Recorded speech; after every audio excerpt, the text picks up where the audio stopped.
delusion, or we can come into reality. We say in the delusion, what is this is the reality? eternal critique.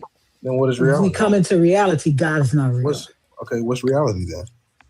The thing that you're existing in now. But how can we measure that? What do you mean? How can we measure reality? Because you're saying you don't think you're in reality? Well, I mean, the world is just more than just physical, just more Sir, than physical. you don't think you're in reality? I can't help you with that. We're acting like, so you're acting like the world is not just metaphysical either. Like, sir, if you don't think you're real, listen. It's a good example. Listen, if you don't think you're real, I can't help you with that. Okay, so I'm not saying that we're not real. What I'm saying is you're saying this reality as if you can measure reality. You can. How? You can. Tell me how. You can pinch yourself. Atomic you can slap weight. somebody. No, it's just atomic weight. Atomic weight. God damn, very simple. Atomic weight. We have atomic. You can measure this thing, but like I said, if you don't believe that you're in reality, I never said I didn't believe I was in reality. I asked you the question: how do you know you're in reality? I just told you. And like I said, if you don't know, it's not my fault. I never said I wasn't in reality. I never even said there was a reality. I said, how do you know you're in reality? That was my question. If you don't think there's reality, sir. I never said there wasn't. I don't know what to tell you. I said that we say that there's reality, but we act like that the world is not also metaphysical. And that I get that. Sir, the world is not metaphysical because you can't prove it. You don't have you don't have any evidence of this metaphysical world. You don't have any evidence of this metaphysical world. You and no goddamn body else. Okay. You definitely can prove the world is metaphysical with a microscope. Okay, well, let me tell you something. Microscope? Prove it. Did he say with a microscope? Yeah. Prove it. And then next year, I want to see you on the Nobel Prize list and on the MacArthur Genius Grant list. I think that's up to like 850,000. The physical world, microscope sees the physical world, right? The physical world is the microscope is physical. Whoa, I worded that wrong. You can't prove the metaphysical with a microscope, but you can show what I'm about to say. Physical alone is incomplete. So the physical world, how? But the physical world is measurable. No, how? You said the physical world is incomplete. How? Because consciousness, right? Let's talk about the brain, right? Consciousness is physical, it's brain chemistry, brain architecture. Yes, because the physical world is measurable, right? With atoms, neurons, and energy, right? Even our conscious experience, right? Thoughts, pain, love, meaning is not measurable the same way. So if consciousness is real but not fully physical, reality as we know it includes something beyond the physical. Consciousness is physical. What are you talking about? You said consciousness is physical? You have a brain, right? Without a brain, you don't have consciousness. So it's physical. You need a physical so you can see consciousness. You can see consciousness. You can see a brain, can't you? Oh my God. Can you have consciousness without a brain?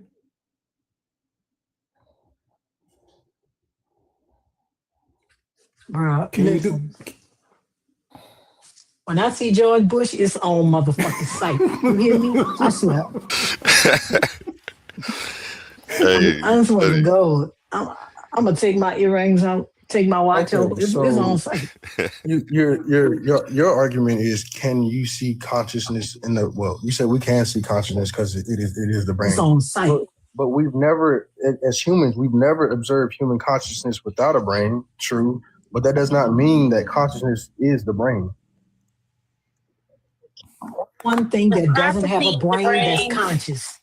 Name one thing that's conscious that doesn't have a brain. Okay, dependence doesn't equal identity. Name one thing that's conscious that does not have a brain.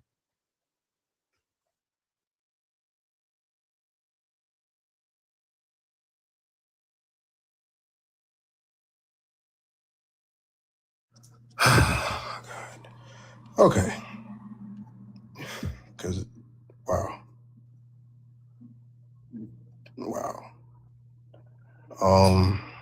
Name one thing that's conscious that does not have a brain. The soul. You Show me an X-ray of a soul. It's on site. It's on site. Like, do you have a soul never in come. a test jar somewhere? The soul or mind can exist separate from the body.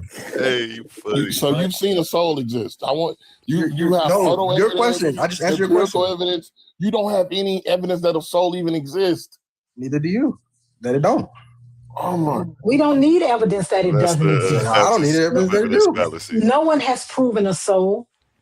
You're right. You, George Bush. I agree. It's on site. It's on site. I agree. I bet I never see you. I never see you because it's on site. I completely agree. It's on site. So there's nothing for us to disprove. No one has proven that a soul exists. It's nothing.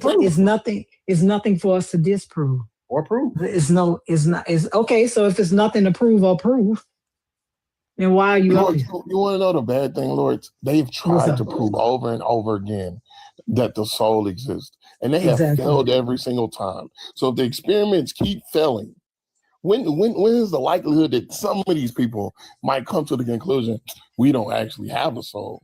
And it's funny because he says there's nothing to prove, but scientists have spent hundreds of thousands, probably millions of dollars trying to prove that we have a soul, trying to prove this fucking religion. They have spent archaeologists have spent millions of dollars trying to find things that can prove this religion, right? You up here sounding dumb as a box of rocks, trying to prove your religion, but now you say, well, we don't need to prove anything. You said we don't need to. Those were your words. No, you said we don't need to prove anything. See, I think y'all miss something when we say there's no evidence. That doesn't mean we haven't looked for it. And the fact is we have looked for it and it keeps not showing up. Every single test that we've ever done, every single experiment we have ever done has failed. It shows no evidence of a soul, not even a little bit. Nothing to keep going on for further testing. Every hypothesis, every time how many times does this experiment have to fail before you say the thing that it's trying to do doesn't work? I mean, that's why they have to use shit like... Isn't that the whole idea of like... That's why they have to use shit like numerology, 10565. That says Yahweh on your DNA. That's why they have to use dumb shit like numerology. Because science fails them. My argument to that statement about like the whole science fails you, if something can't be fully explained by physics or biology, it points to something beyond purely physical. No, it doesn't. No, it doesn't.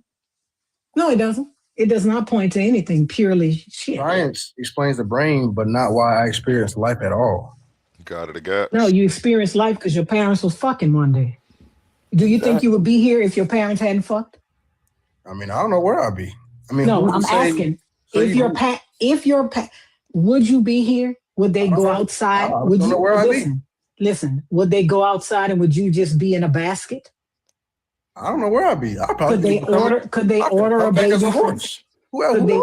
Could they order a baby? I mean, I don't know where I'd be. I can come back as a grasshopper. Could they order a baby? You said could they have ordered you from a catalog or a magazine or online? I mean, shoot. I mean, they can clone your DNA now. So I mean, who knows? They can.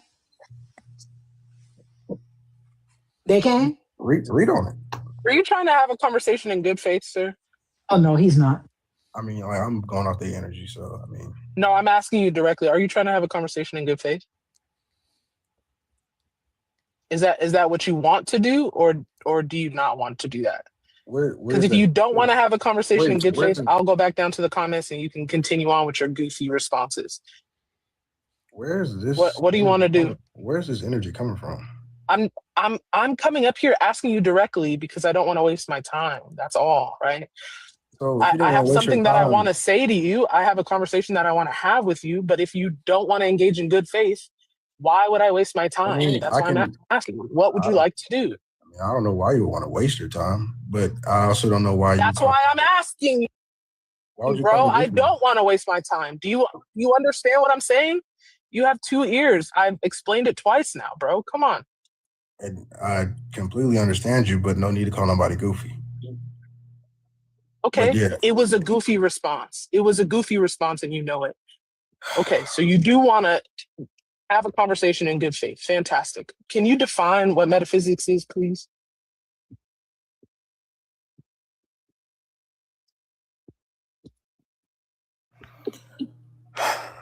Like, just in your own words. I'd say that, in my own words, that metaphysics entails of philosophy that acts about the nature of reality, things that exist beyond what you can see, touch, or measure. Yeah, thank you, Google.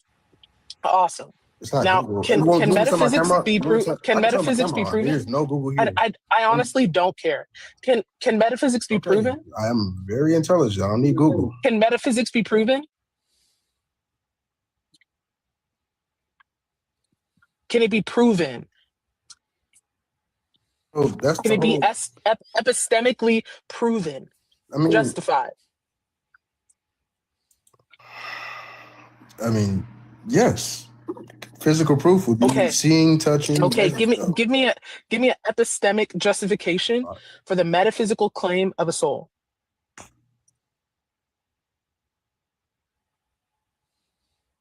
Do you understand what I'm asking for? Say that. I can say it simpler if you'd like. I'm asking for an epistemic justification for the metaphysical claim of a soul.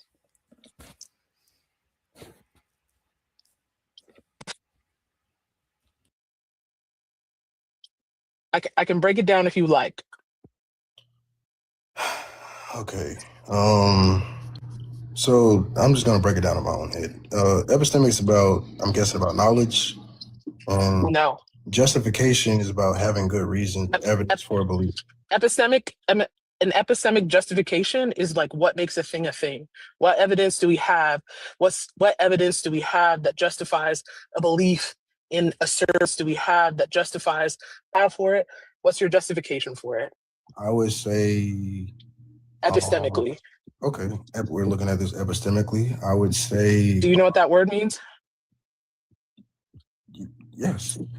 Okay. I would say that one example I would use would be our conscious experience. We all experience thoughts, feelings, self-awareness. These experiences can be. How does the soul come from that? I was about to give my examples. I would say our conscious experience, our moral awareness, my sense of right and wrong points to something beyond mere matter. I mean, philosophical, I guess, and historical evidence. These are all claims. I'm asking for the justification for it. Well, I mean, my justification was that we all experience thoughts, feelings, and self-awareness. These experiences can't be formed by neurons or chemistry alone. You feel you're not understanding what I'm asking for, right? Yes, I understand that we have thoughts and feelings. Duh. You're saying that it's something beyond the physical, and then you're making the claim that it is a soul. I'm asking, how the hell did you get there? What is your justification for thinking that this is the only logical thing?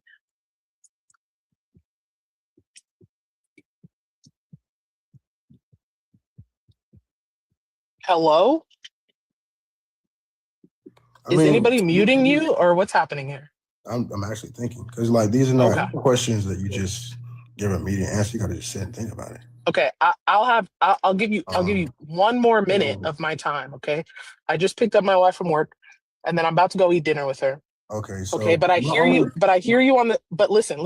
This is why I'm coming up here, acting this way. Because I hear you going round and round in circles about shit that you don't know anything about. When people are asking you for evidence for the claims that you're making, you're waffling, bro. And instead of just saying, actually, I don't know, I just have, stop, I'm almost done. Instead of just saying, I have faith and I just believe it to be true because the Bible says so, and I believe the Bible is true because of my life's experiences or whatever else gives you the reason to believe that God is real and the Bible is true. Instead of doing that, you're like bullshitting people, bro. And that's not okay. Okay. So I'll give you. If you want to be honest, be honest, bruh. I'll give you your answer that you've been looking for this whole time. No, I want your answer. Give me the reason why a soul exists. Epistemically, what justifies the metaphysical claim of a soul? Okay, I'm gonna give you your answer you've been looking for this whole entire time. No, I want the answer that you have. Yes. I don't want you to pad my ego, bro. I can do that myself. I want you to give me the answer that doesn't show that you're full of shit. Right. Okay. Hope that made you feel better saying that. So I'm gonna give you a major premise, my minor premise, and a conclusion so you can have your answer. And if you can't go against my major premise, then what you say doesn't hold no weight. My major premise is that the justification for the soul, conscious experience exists. You know you're thinking, feeling, and aware. This is undeniable. My premise number 2 is that our conscious experience cannot be fully explained by physical matter alone. Atoms, neurons, and chemistry explain brain activity, but not what it's like to feel or experience. My conclusion, there must be something non-physical, something immaterial that is your consciousness. That's what we call the soul. That is my argument. I refute your second premise. And 3, your conclusion doesn't follow from your 2 premises. To say that we have experiences and we have thoughts and feelings, and then number 2, to say that these thoughts and feelings have no physical bounds doesn't mean that we should automatically presuppose that a soul therefore exists. You're jumping to that conclusion instead of having the premises lead us to that conclusion. Right? You need like at least 1 or 2 more Hold on. You need 1 or 2 more. Hold on, bro. Hold on. I literally did. You're just projecting emotions. Hold on. No, I'm literally refuting your claims right now. Okay. Not at all. If I said we can see the sky and the rods in our eyes interpret the sky as being blue, therefore the sky is always blue, that doesn't follow, right? Because also the rods in our eyes can project other colors, and we understand that the rods in our eyes only interpret the colors that our rods in our eyes can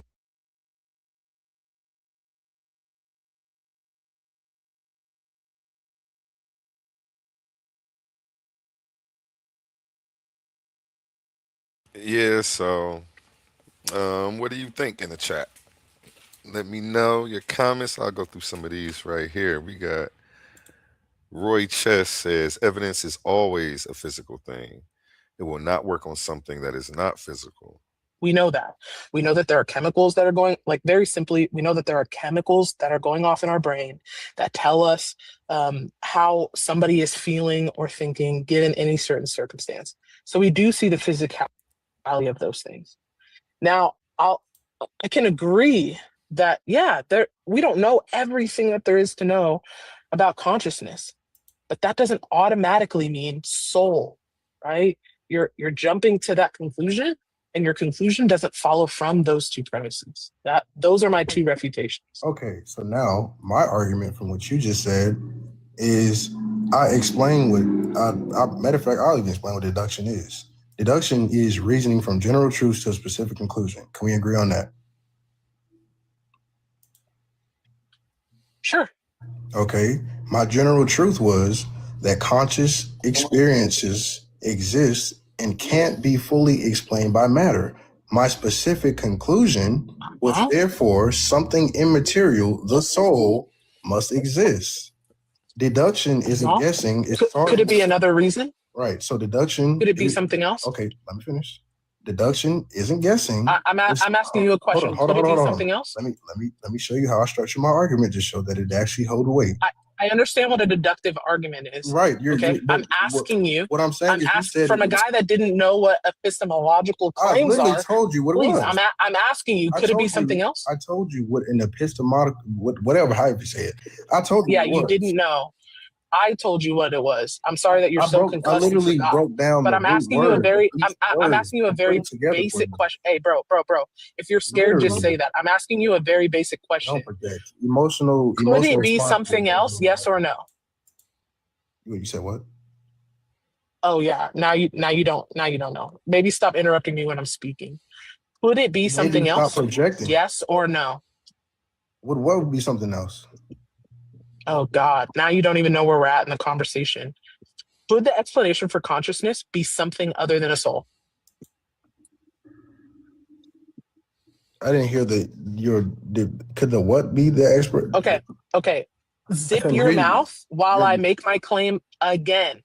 I mean, I did. It's just a phone. Okay, you have 2 ears and 1 mouth. Shut your mouth while I'm speaking, please. Okay, so Good the way that you're I'm speaking to sorry. me You is see, not how I handle you see people. how I'm speaking again, and then you're not going to be able to hear my claim.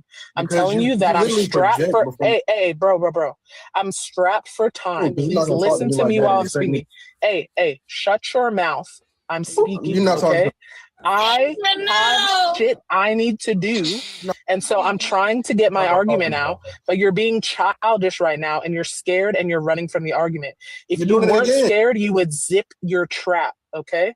Just Would because I there don't do what you be? say. I'm gonna say my claim again, and if you missed it this time, I'm gonna fucking kick you out the live, motherfucker. Okay? Stop I can, wasting everybody's time. I told you that you need to either argue in good faith or get the shit out of here. Right? You're wasting my time again. My time is very valuable. I'm not gonna waste it on you. Why have Okay? you? So let me make my claim. My question to you is: could there be another explanation for a soul? I mean, for a soul, could there be another explanation for consciousness outside of a soul?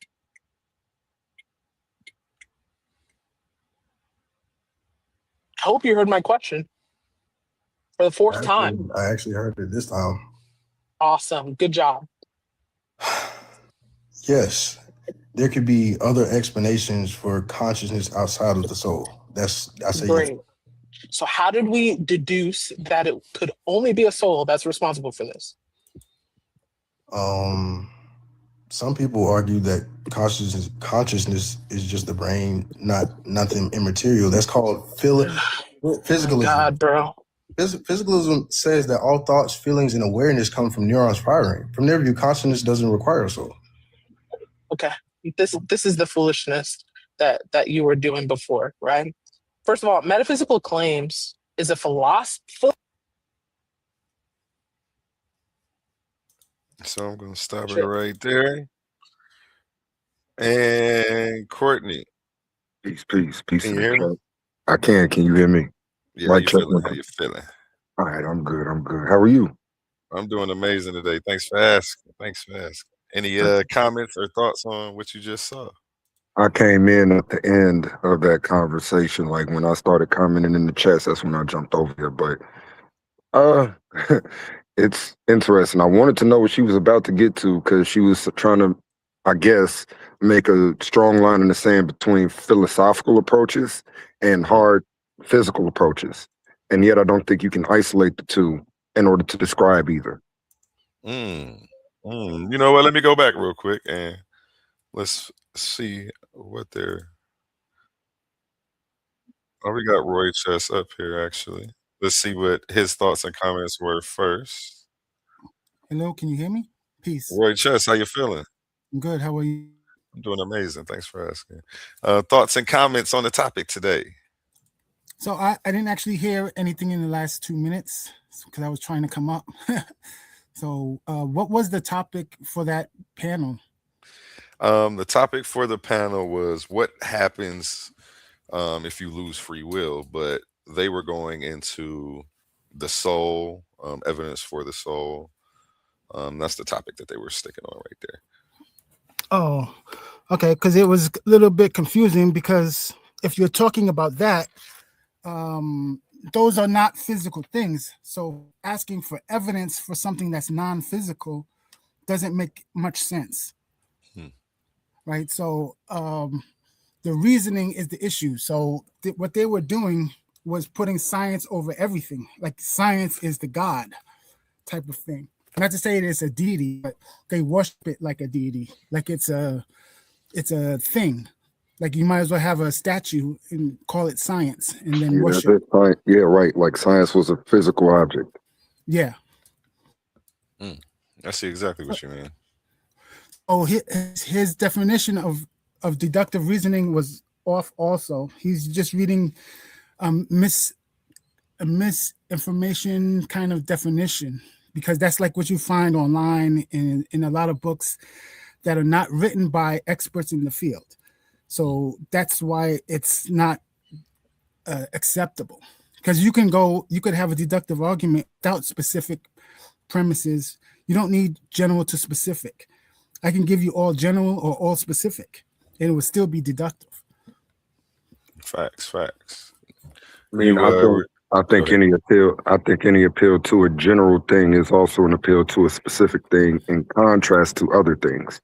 So it is some semantics, but at the same time, we got to put it on the floor. We got to put it on the table to understand where everybody's coming at from in light of the question. Yes, but deductive arguments are not based on content. Are you aware of that? It's based on format. Right. I understand when you talk about deductive, like that is a formulative issue. I don't have any problem with that. It's not necessarily about the content. If you want to talk about content, then you're dealing more with soundness of a particular argument and and more than just validity. You're dealing with coherentness in light of what's being postulated to the given conclusion. Well, no, that's not correct, because soundness doesn't apply to non-deductive arguments. Soundness only applies to deductive arguments. Inductive arguments do not have soundness. They are probability based. They are content based, and it never leads to an absolute conclusion. Well, deductive arguments lead to more assured conclusions, sure. But there's been a lot of philosophers that have argued deductive arguments don't just do that. All forms of arguments can do that. No. Deductive arguments are the only form of arguments that guarantee the conclusion if the premises are true. Yes. But see, now you're talking about soundness. You're talking about the validity. That's not soundness. That's not soundness. Validity deals with premises being true or not. Soundness deals with the coherence of the given premises to the conclusion. No, that's not correct. Validity has nothing to do with the truthness of the premises. I can give you all false premises and the argument will be valid.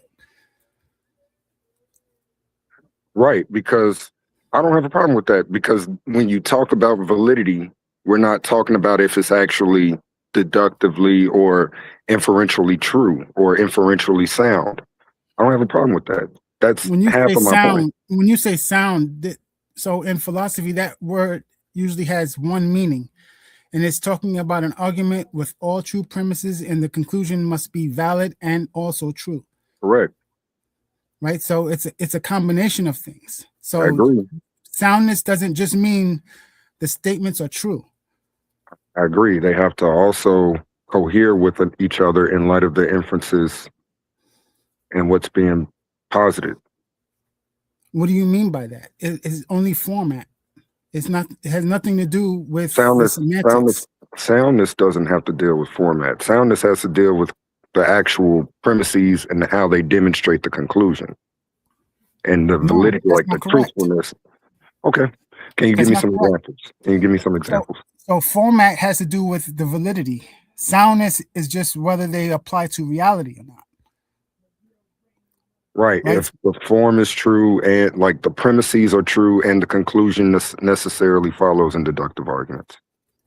Right. But there's rules to it. Right. There are rules that apply to it. Right. It's not just about me reading the statements and then thinking to myself, is this true? Is this false? Is this true? Is this false? There are actually rules that are taught. It's a class that one must take to learn it. Right. Learning it from a book is kind of hard. You could kind of do it, but you're going to make mistakes. That's why you need an expert guide. Yeah, I agree. You need someone more acquainted with the information in order to give you the nuances. I agree. Right. So there are a lot of nuances that, like, without the training, the average person is not going to grasp right away. Some things you might grasp right away, but other things you will not grasp at all. I got you. So most of the debates that I've heard so far, none of them use deductive reasoning. Not one. Right. So,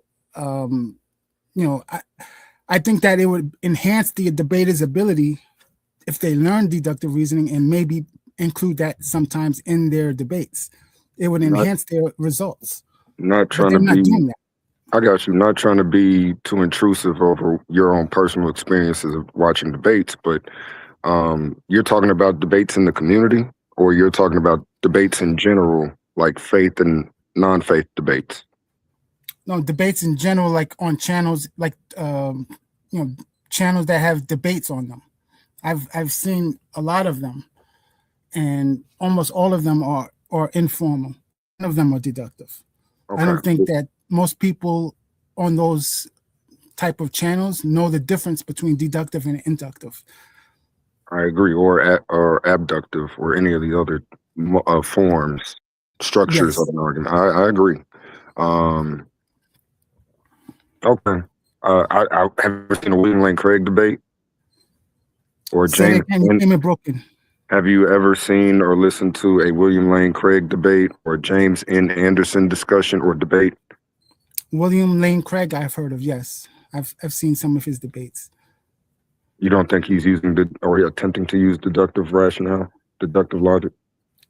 For the most part, no.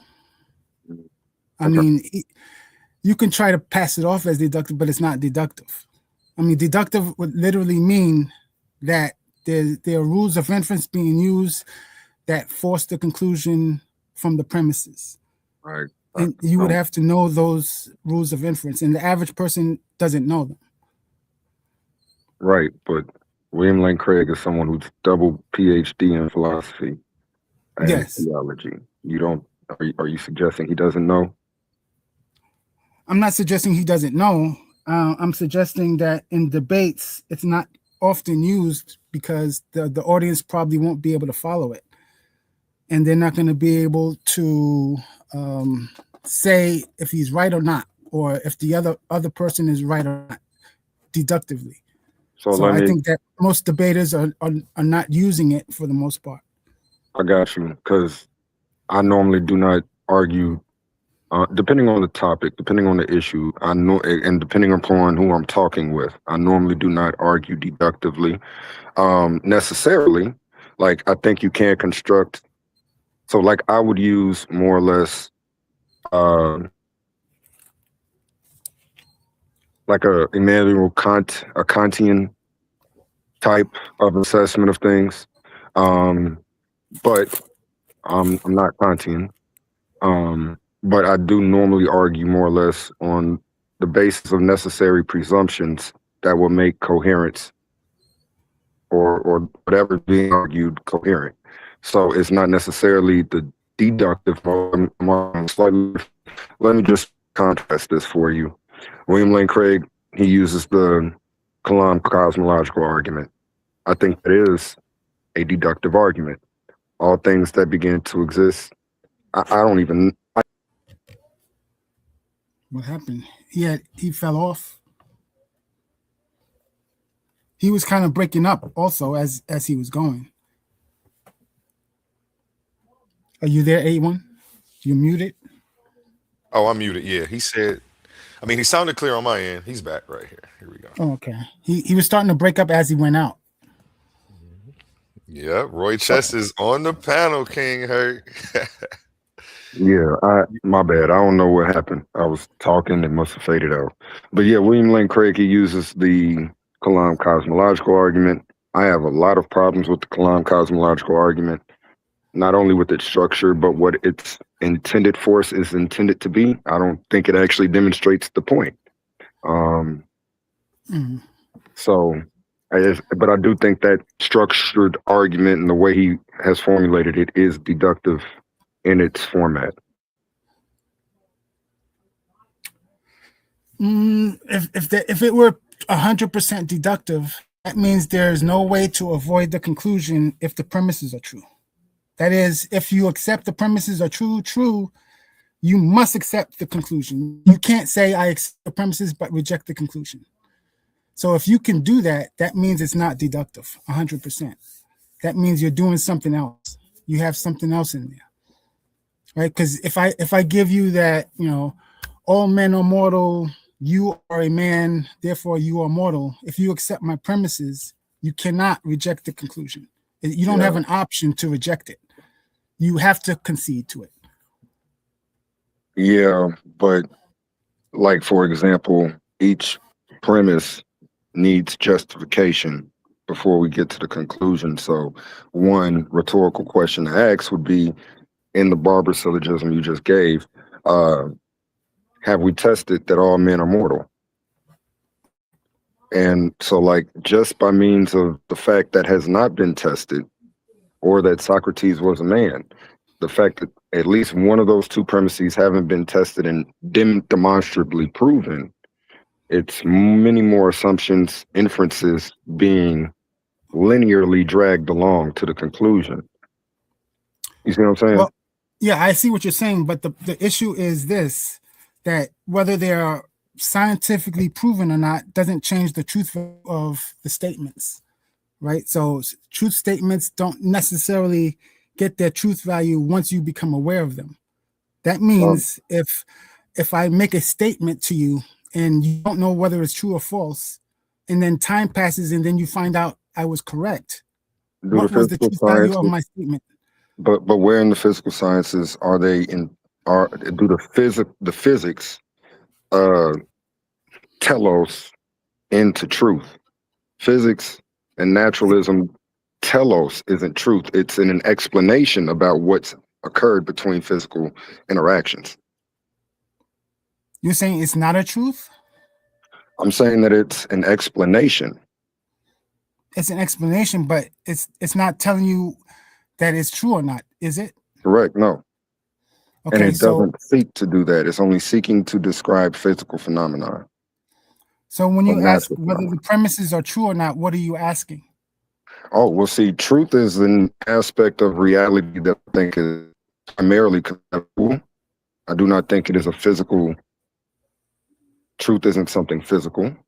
But I don't think we can even really have any discussion about objective reality outside of a conceptual framework.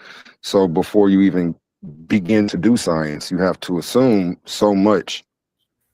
And ultimately, depending upon your worldview's foundations, some of those foundations might actually not be justified in order to demonstrate the conclusion. So are you saying that science is not 100% accurate? Absolutely. Absolutely. And this is self-evident in the science. Like if we were to calculate the speed of light, there is a range of error, human error in light of the calculation. And if we were to calculate, and like there's so many multifaceted aspects. If I'm calculating the distance of me from my physical bed right now, my physical person from my physical bed, I could also include that distance is constantly expanding or constantly shrinking just due to inertia and other physical properties of the universe. So with the expansion, there's a very minor, or here's another example. It's a mathematical paradox. You know, if your hands are one foot apart from each other and you take half steps in order to clap them, how many half steps are necessary before they physically touch? The question is answered mathematically by means of an infinite number of half steps. So technically speaking, they would physically never collide. Because there's always going to be a half step between the initial starting point of both hands, one resting, one actually moving, or both moving together. There's going to be an infinite number of half steps before you actually reach the point of contact. And there actually will never be a point of contact for the clap. So what are your thoughts of when people are asking for proof, like scientific proof of something? Because if science is not accurate like that, then why do they use the word proof? I think it's more or less a rhetorical convention. Proof is really regulated to strict logic and mathematics to begin with. So when we're talking about scientific proof, you're adding something. You're adding physicality to a completely conceptual framework of assessments. And so that's going to create linchpins and problems when it comes to actually demonstrably, absolutely demonstrating something. And I don't think some things can be demonstrable, but again, you have to assume and agree to the given assumptions and steps to also agree with anybody's given perspective or your own on whatever is being observed or attempted to be demonstrated. So you have to have certain assumptions in order to just work out the argument and the data and then the conclusion or that conclusive explanation. Are you talking about only science or all arguments altogether? Primarily science. I'm trying to keep this, but it does have implications to non-scientific inquiries, non-physicalistic inquiries. Let me say it like that. You got to understand, and if you strictly were a philosopher and you were doing philosophy all day, every day, Graham Oppie, all of these philosophers, they say that they function as scientists because it's not merely a process of abstract thought. They actually do have the mathematics, many of them do have the mathematics and deductive modes of reasoning, even if you want to apply probability theory. It's all relevant. But again, probability isn't an absolute conclusion. It's a range. So there's no necessary input of force in a probability conclusion. For example, it's highly improbable that we actually exist today, right now. If we were to go back 1,000 years, it's highly improbable because we wouldn't know who would mate with who for whatever reasons, why, and if the union would actually produce an offspring. It's a very low, very, very minute probability, but yet we're here. Yeah, well, most people will say science has some value because the probability is higher than what what reject, right? So if it's something like 90% possibly true, they will accept that if there's nothing better than that. So they'll accept any number greater than 0, right? So if the probability was 20% and they couldn't go higher, they would use that as, if the probability was 98% to 100, they would use that as the truth. Whatever number or percentage they have that they can max out at, that's what they're going to accept as true. So would you agree then that no scientific argument is deductive? Would I agree no scientific argument is deductive? I don't know.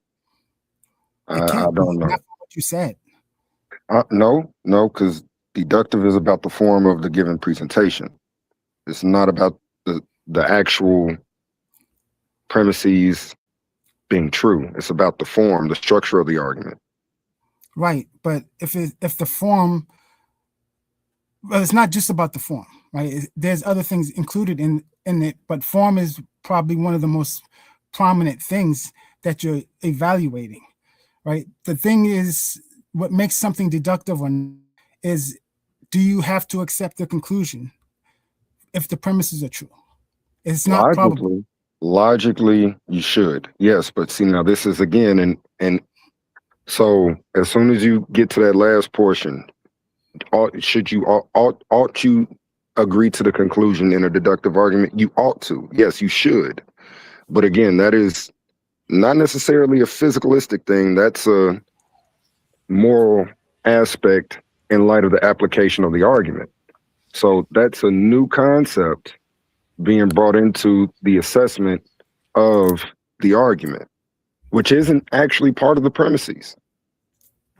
What do you mean? I don't understand what you mean by that. Truth is an ethical value, a moral value.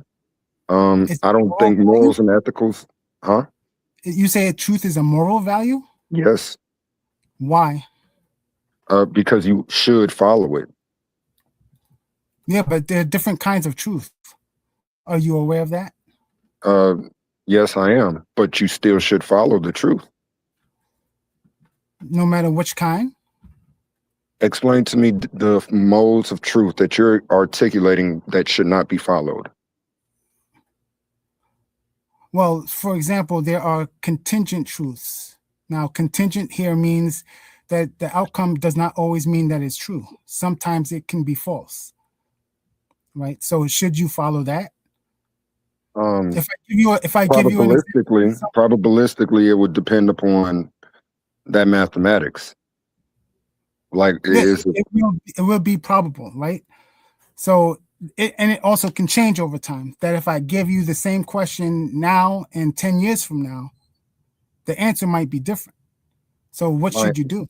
My individual answer may be different, but the actual truth of the matter would remain the same. I don't see truth being changing in light of what its force is intended to be, which is adhered to. So if someone makes a claim, it's a moral or ethical force. Say that again. If someone makes a claim, it's always going to be true? No, a claim is just a claim. The claim has to be assessed. No, a claim. So I'm watering it down instead of using the proper terms because I don't want to confuse everybody. So if I have an idea, right, and I express that in words, that statement, if it's meaningful in the language I'm speaking, which is English, it's going to have a truth value. Would you agree with that? No. It does not have an absolute truth value because, for all I know, it doesn't have to have an absolute per se. I mean, you can disagree with that, but it will have a truth value. Yes, like 1 or 0. If we're just going to basic truth table type proposition or assessments and proposition, sure, it would be something like that. Yeah. So any meaningful statement will have that property, correct? Of being true or false? Yes. Sure. Okay, so if that is the case, right, then why would in your concept of morality would truth change in some circumstances but not in others? Yeah, because of situational paradigms. So I don't think any of these things are simply unilateral or just upon one plane. I think we need to understand these things from a multi-perspective assessment. So, like, for example, when I do ethical assessments or ethical judgments, I have a trifold, multi-perspectival means of assessing the situation. So I'll take the situational thing, the situational paradigm, the normative paradigm, and another paradigm in order to deduce what seems to be true. So you use more than one method? Yes. Why? Because it gives more sureness to the evidence's intent in light of the argument.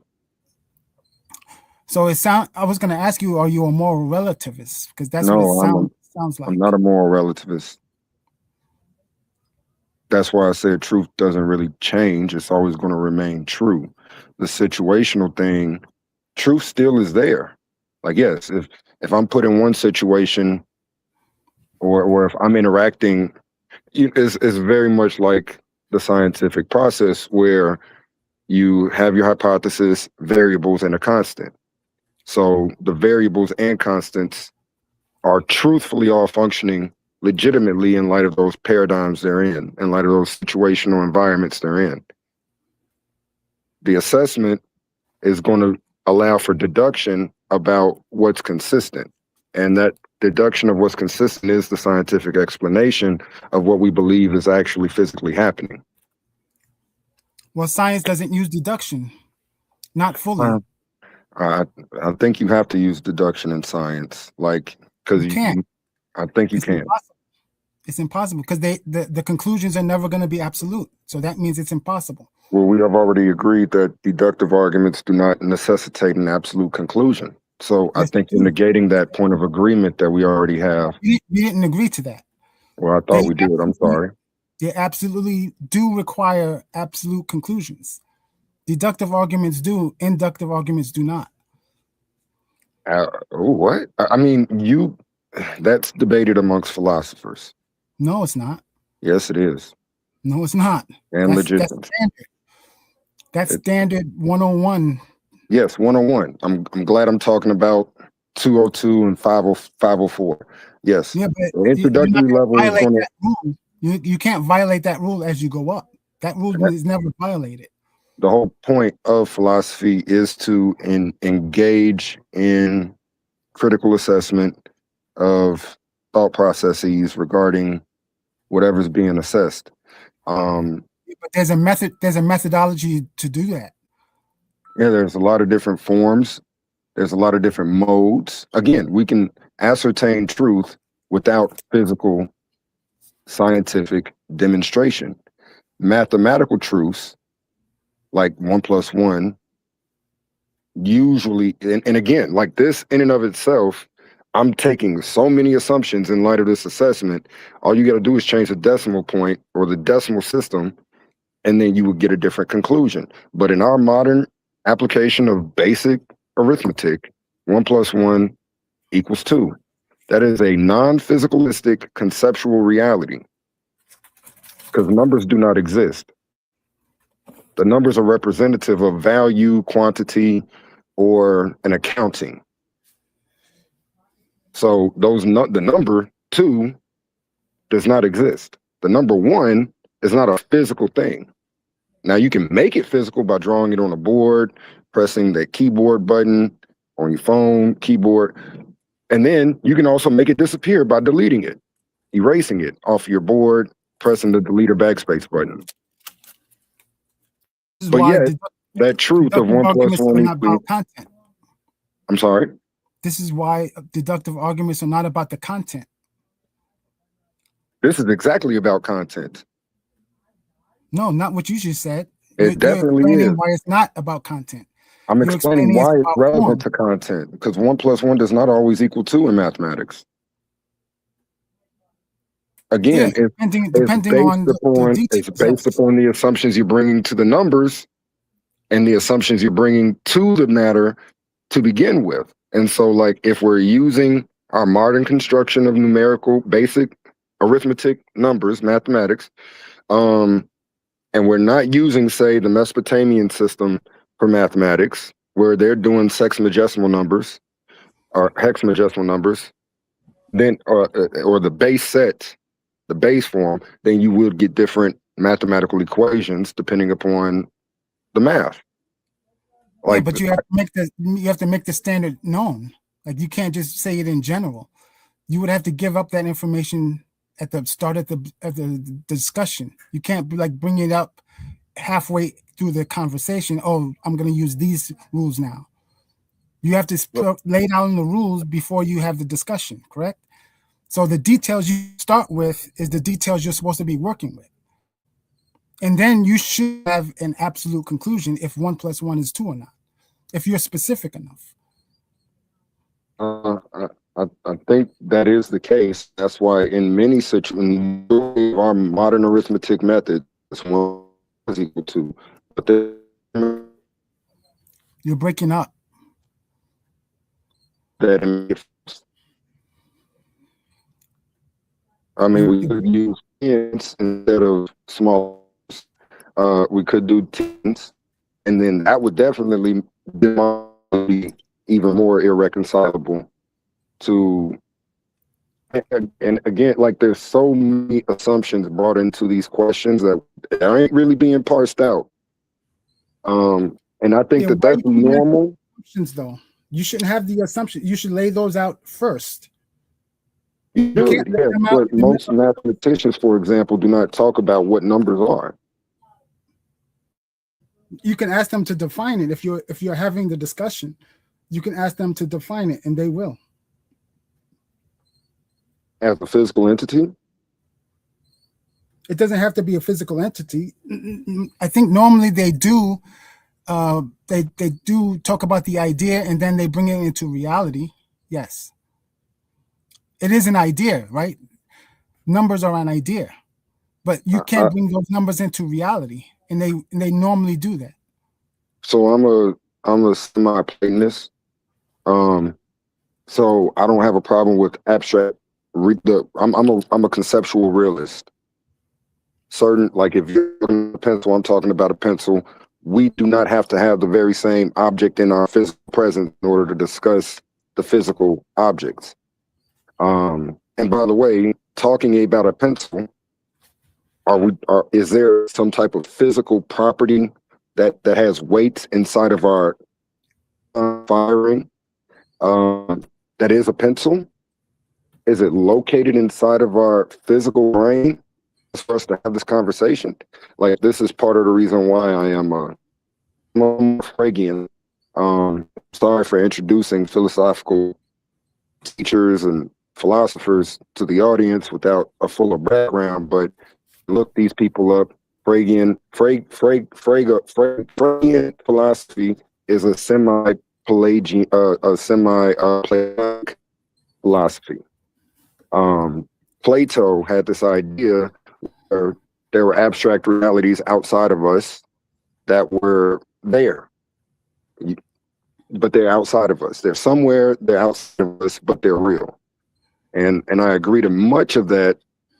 It's just the way he parses it out. I don't necessarily agree to Plato. I agree more with Frege than I do with Plato. And this is still within the conceptual framework that I'm defending, or that I adhere to. Again, my foundational worldview, which is Christianity. I think it only makes sense within this conceptual framework. Well, Frege was one of the founding fathers of what is now called mathematical logic, and that is deductive reasoning. But you seem to be having some issues with what you define as deductive and what it does. I don't have like issues you mentioned morality before. You said truth was a part of morality. Yeah. And usually that's not what Frege would say, right? So Frege would say it's a truth value. It doesn't have to do with morality. Like, if you want to say the proper term I'd be using is a proposition, and propositions are usually going to be defined as either true or false if they're meaningful in a language, right? So it has nothing to do about beliefs or morality. It's just a value that we assign to it, assigned to that statement in reality. I'm glad you brought up proposition. So, and the fact Frege is one of the founders of logical positivism. But yeah, so would you say, man, I just forgot what I was about to ask. I'm sorry for cutting you off, beloved. Go ahead. Yeah, no problem. So propositions are simply the ideas. They're not, I think we discussion, not you and I, but I came on the panel before, and there were people that were unsure what propositions were. They confused propositions with statements, propositions with sentences. Those are not interchangeable. Now, people do use them interchangeably, but technically they're not interchangeable. And the reason why people do that is just to make the conversation easier. But technically speaking, if we want to play pedantic semantics, they are three different things. Propositions are not sentences. They are not statements. And sentences are not propositions, and statements are not propositions, and all statements are not sentences, and all sentences are not statements, and vice versa. But see, now we're getting into language philosophy of language. Well, no, those are just the basic foundation terms. It's not necessarily the semantics per se. I haven't even gone deep into that yet. That's just philosophy of language. Philosophy of language, it's a semantical discourse. I think they're in a philosophical way and attempting to be scientific in their articulations. Are you familiar with P.F. Strawson? I've heard of him. I'm not too. I can't say I'm too familiar with him, so I can't quote him or anything like that. But you would have to remind me of some things. P.F. Strawson can be one of the hardest philosophers to understand in the last century. He's very influential, very smart if you ask me. His son doesn't really agree to his philosophical metaphysics, but I do in general. Look, Strawson's a very tough read, but he's very enjoyable if you like reading philosophy. So without diving too much into Strawson, I would just suggest you get his metaphysic book, and you might enjoy it. Okay, I've heard of it, but I'm not that familiar with it. I I'm got gonna you. have to look that up, Courtney. I can Appreciate send it that to you. source right there. I can. I'll send it to you, right one. Appreciate you. About to go to closing statements. I have a show coming up in about 3 minutes with Mm-hmm. More Media. She has a panel, Men versus Accountability. So make sure you come check that out. Is it on this channel or is it somewhere else? On this channel right here. Oh, okay. Yep. So you can hop on or, run the comments up. Real quick, let me go to a word from our spot. Let's do closing remarks. Then I'll go to a word from our sponsors and close. No Start with you, problem. Roy Chess. Yeah, well, thank you for allowing me to come up. I think we drifted off a little bit off the topic from what the video we were watching, the panel was saying, but the whole point where I came up was about the always asking for evidence and proofs in science and things like that. That's a little bit problematic because if inductive reasoning does not give absolute conclusions, then why do people rely on it? And I don't think they know much about deductive reasoning. That's why they do it, right? So if you knew about the difference between what makes something inductive and what makes something deductive, your argument skills can go to a higher level than just using the inductive material only. So it requires more conceptual understanding than just science. So ideas are big in deductive reasoning. And it's not just what you could see, what you could hear, what you could taste, touch, your five senses. So it's more intellectual than just the physical. So that's one of the reasons why I think we're having this discussion now and why we're highlighting some things here in this discussion. And I'll just leave it at that. I think that we should have some more reasoning things on the channel or something like that so that people will understand the difference between deductive and inductive and stop making mistakes, calling out fallacies that are not really fallacies or have been committed fallacies. I hear that a lot, that people just throw fallacies out there and they're not even the fallacies that they say they are. So I think that maybe we should do something to clear that up.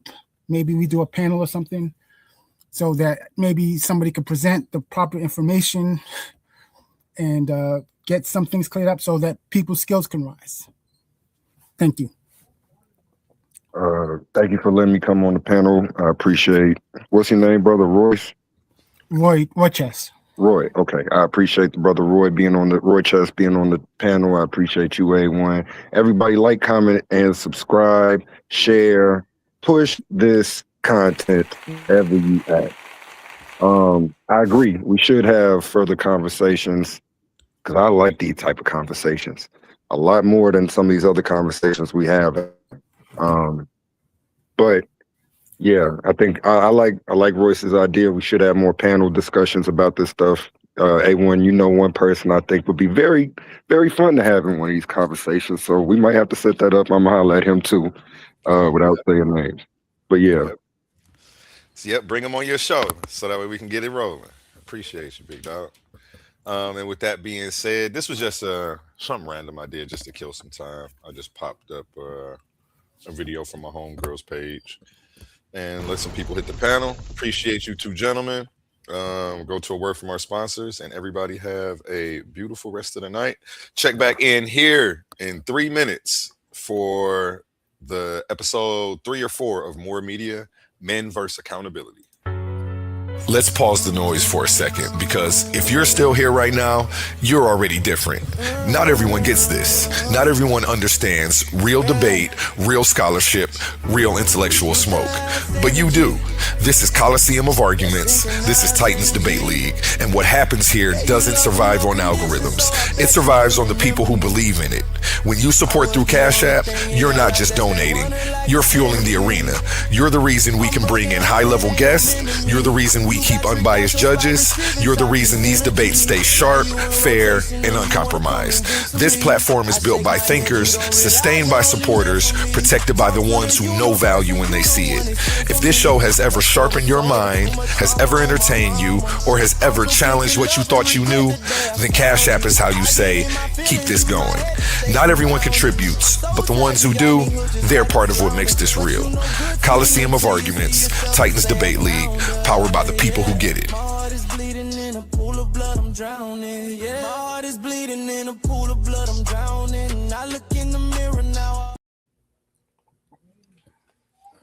In peace. Have a good night.